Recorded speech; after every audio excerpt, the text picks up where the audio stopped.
बाज़ दफ़ा ये होता है कि जितना मर्जी अच्छा आर्टिकल लिख लो, जितनी मर्जी अच्छी रिसर्च कर लो और जो पॉसिबल हो सकता था वो कर लो, बट स्टिल आपका कंटेंट रैंक नहीं करता। And the biggest problem is कि आपको पता भी नहीं चल रहा होता कि अब कहाँ पे आप लैग कर रहे हो। तो इस वीडियो में एग्जैक्टली इसी चीज़ के ऊपर बात करेंगे कि किस तरह से आप ये चीज़ मेक श्योर कर सकते हो कि जो कंटेंट आपका रैंक नहीं कर रहा उसको किस तरह से चेक करना है और क्या क्या और चीज़ें आप परफॉर्म कर सकते हो, ये देखने के लिए कि आपके कंटेंट के अंदर क्या ऐसी चीज़ है जो कम है जो आपके कंटेंट को इंप्रूव कर सकती है या आपकी साइट को इंप्रूव कर सकती है। Let's see. कुछ भी डिस्कस करने से पहले सबसे इंपॉर्टेंट जो चीज़ आपको खुद को पूछनी है कि क्या आपका कंटेंट इतना मैच्योर हो चुका है गूगल की नज़रों में कि वो रैंक करे।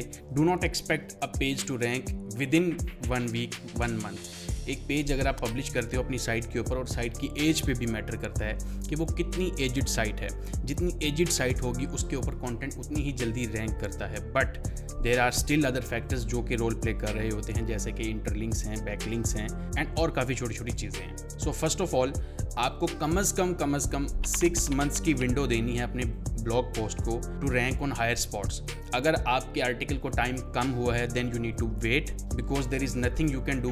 बिकॉज आप ऐसी कोई चीज़ नहीं कर सकते जिससे आप एक आर्टिकल को 6 माह की बजाय 6 हफ्तों में रैंक कर दो। तो जो भी कंटेंट आपने पोस्ट किया है उसको ट्रैक करो, या तो उसका रैंक ट्रैकर सेटअप कर दो या फिर आप कहीं पे मेंशन कर दो कि ये पोस्ट इस डेट को पब्लिश की थी आपने।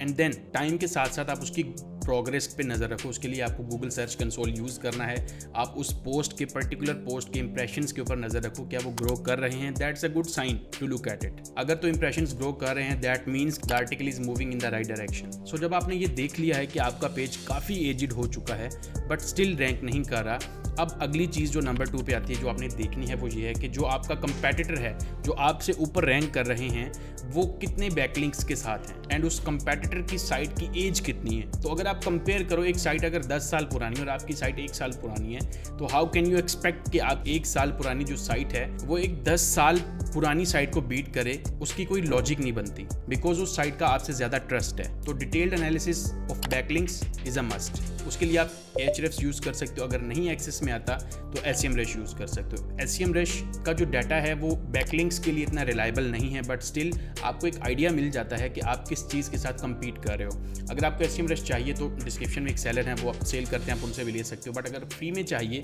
तो आपको एक ऑफर है मेरी तरफ से कि 30 नीचेज़ में फ्री में देता हूँ। अगर आप उस डिस्क्रिप्शन में दिए हुए लिंक से ट्रायल ले लेते जो कि फ्री में मिलता है, आपको जस्ट अपनी कार्ड डिटेल्स देनी है और ईमेल पे मुझे ये प्रूफ सेंड कर देना है। तीसरी चीज़ आपको ये देखनी है कि क्या आप बैकलिंक्स बना रहे हो। अगर तो बैकलिंक्स बना रहे हो तो किस टाइप के बैकलिंक्स हैं। मेक श्योर कि आप PBNs नहीं बिल्ड कर रहे, बिकॉज अगर आप किसी से लोगे आपको कभी भी अच्छा PBN नहीं मिलेगा, और अगर आप खुद बनाओगे जो कि बहुत रेयर होता है because it is to costly, तो किस टाइप के बैकलिंक्स आप बिल्ड करते हो ये बहुत ज़्यादा मैटर करता है।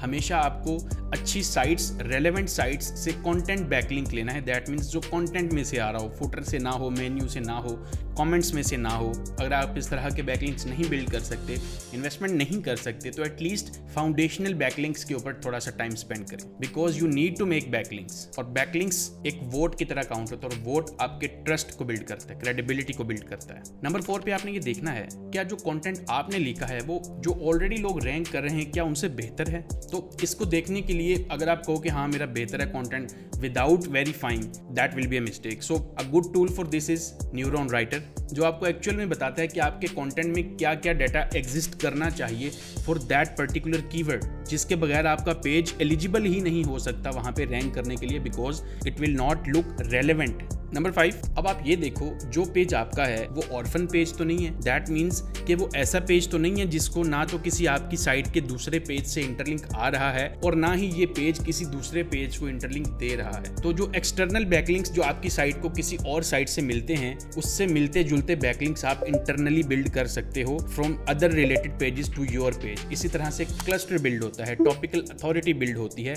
और टॉपिकल अथॉरिटी का फायदा ये होता है कि गूगल की नज़र में आप उस पर्टिकुलर टॉपिक के लिए एलिजिबल पर्सन बन जाते हो कि यस ये पर्सन, ये साइट एक्सपर्ट है इस पर्टिकुलर टॉपिक पे। इवन आप गूगल सर्च कंसोल से ये भी चेक कर सकते हो कि आपके किस पेज को कितने इंटरनल बैकलिंक्स मिल रहे हैं। नेक्स्ट आपको ये देखना है कि क्या आप यूजर इंटेंट को सेटिस्फाई कर रहे हो कि नहीं। यूजर इंटेंट बहुत इंपॉर्टेंट चीज़ है और गूगल के एल्गोरिदम का मोस्ट इंपॉर्टेंट पार्ट ये है। इसी वजह से गूगल आपके कीवर्ड्स को अंडरस्टैंड करने के बाद जो मोस्ट रेलेवेंट रिजल्ट्स होते हैं उनको शो करवाता है। सो आप इंटेंट के ऊपर कभी भी नेग्लिजेंस शो नहीं कर सकते। एंड फाइनली पहली ये चीज़ आपने लाजमी देखनी है कि क्या वो कंटेंट जो आपके पेज का है क्या वो लोड सही तरीके से हो रहा है या नहीं हो रहा। तो एक दफ़ा जो आर्टिकल आप पब्लिश कर लेते हो उसको कम से कम एक दफ़ा रीड करो, उसको कम से कम 1-2 डिवाइसेस के ऊपर ओपन करके चेक करो क्या हर चीज़ परफेक्ट वर्क कर रही है। सिर्फ पब्लिश के बटन पे क्लिक कर देना ही आर्टिकल पब्लिश करना नहीं होता, उसको चेक भी करना होता है। That's it for this video. अगर ये वीडियो पसंद आई तो इसको लाइक करना और अगर इसी तरह का कंटेंट देखना चाहते हैं तो सब्सक्राइब कर लें। अगली वीडियो में मिलते हैं, तब तक के लिए अल्लाह हाफिज़।